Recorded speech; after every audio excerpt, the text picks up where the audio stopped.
Okay, so iPhone 8, 8 Plus and iPhone 10 sharing many of the same features. The price of an iPhone X has dropped significantly, but the iPhone 10 and the 8 Plus are still much cheaper, and they also offer a redesigned all-glass back, improved cameras, the same speedy processor and longer lasting batteries. So what are the big differences between them? Let's take a look. This comparison is a little bit different because after every single feature I'll tell you which device is the winner here.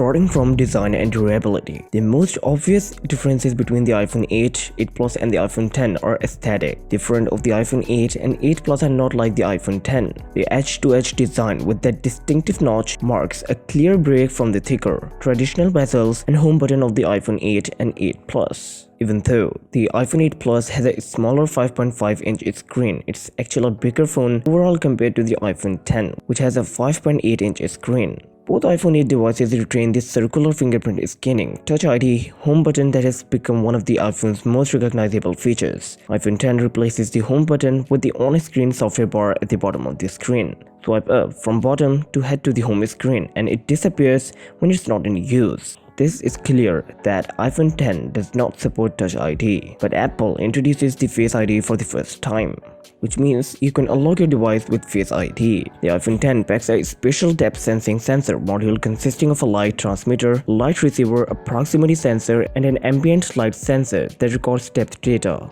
This combined with data from the front camera builds a complete 3D image. It's called True Depth and it's the technological underpinning of iPhone 10's Face ID, iOS Animoji, and a new feature that prevents the phone from locking when you are looking at it. It also captures an infrared image of your face, a portion of the neural engine of the A11, A12 Bionic, A12X Bionic, and A13 Bionic chips. Protected within the secure enclave transforms the depth map and infrared image into a mathematical representation and compares that representation with the enrolled facial data. Face ID automatically adapts to changes in your appearance, such as wearing makeup or growing facial hair. If there is more significant change in your appearance, such as shaving off a full beard, Face ID confirms your identity by using your passcode before it updates your Face ID. Face ID is designed to work with hats, scarves, glasses, contact lenses, and many sunglasses. Furthermore, it's designed to work indoors, outdoors, and even in total darkness. The iPhone 10, iPhone 8, and iPhone 8 Plus feature a combination of aluminum and glass that is durable, IP67 water resistant, and shockproof. Also, all three devices lack of the headphone jack. The thing that changed because of the Touch ID is Siri. On the iPhone 10, Siri has been remapped from the home button to the sleep wake button. So, in design and durability, the winner is iPhone X.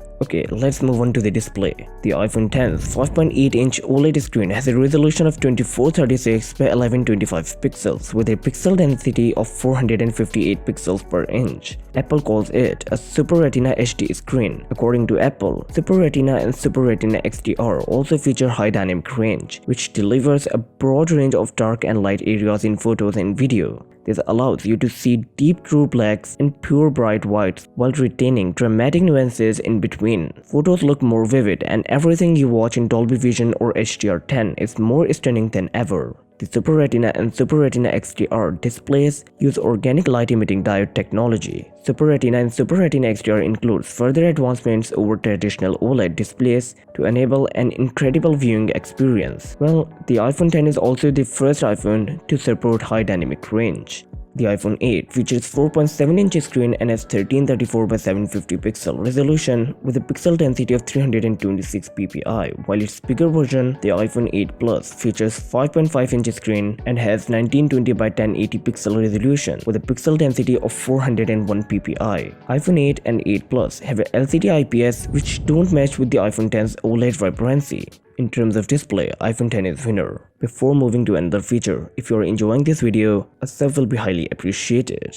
Performance is one of the most important feature in every smartphone. When it comes to raw performance, the iPhone X and both iPhone 8 devices are more evenly meshed than you might expect. All three pack Apple's 64-bit A11 Bionic chip, a powerful processor consisting of 6 individual cores, 2 high-power cores and 4 power-efficient cores that balance battery life with performance. In terms of internal storage, you will find 64GB and 256GB. Having this much storage is enough to store apps, games and media. The iPhone X and the iPhone 8 Plus have 3GB of RAM compared to the iPhone 8's 2GB. That won't be noticeable day to day, but when you do multitasking and perform heavy tasks, it is noticeable. The iPhone 8 features 1821 mAh battery, which I can say a little better than its predecessor. That's because of efficient processor. In terms of performance, I found that the iPhone 8 Plus is performing much better than the iPhone X. All three iPhones support Qi wireless charging and all three support fast charging. So in terms of performance and battery, iPhone 8 Plus is winner.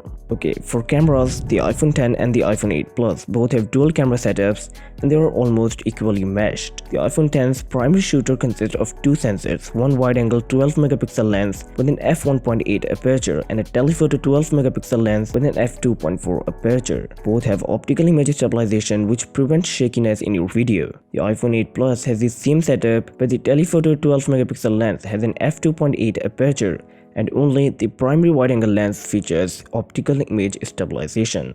Both support portrait lighting, an enhanced version of the iPhone 7's portrait mode. With portrait lighting enabled, you can switch between settings like contour light, natural light, stage light mono, and studio light to fine-tune the iPhone's DSLR-like bokeh effect. The iPhone's 8 single 12MP rear shooter has been improved as compared to the 12-megapixel camera in the iPhone 7. All three iPhones have 7-megapixel camera that can shoot up to 1080p at 30fps. But the iPhone X can do far more with the depth sensing cameras on the front. In terms of camera, iPhone X is winner. Let's move on to the software and updates. iPhone 8, 8 Plus and iPhone X both shipped with the iOS 11, but now they are upgradable to the iOS 13. But iPhone X has few extra features. Animoji.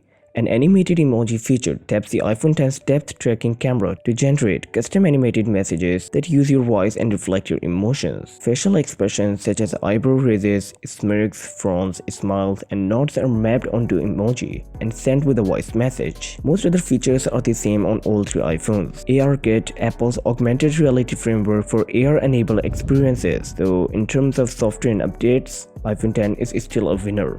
iPhone X is an amazing device. It was the first Apple-made smartphone with an edge-to-edge OLED screen and a depth-sensing camera. It is the best of the three, and if you don't care for the price, it's the iPhone you should go for. The iPhone 8 and 8 Plus may not have the iPhone X's vibrant screen or three-dimensional facial scanning, but they are a fair bit cheaper. They also still offer that speedy processor, wireless charging, and a longer-lasting battery. But if you are in budget or you like the old iPhone's design, then the iPhone 8 and the 8 Plus are the best choices. Thank you so much for watching, guys. My name is Hamza, this is Tech Fielder, and I'll catch you on the next one.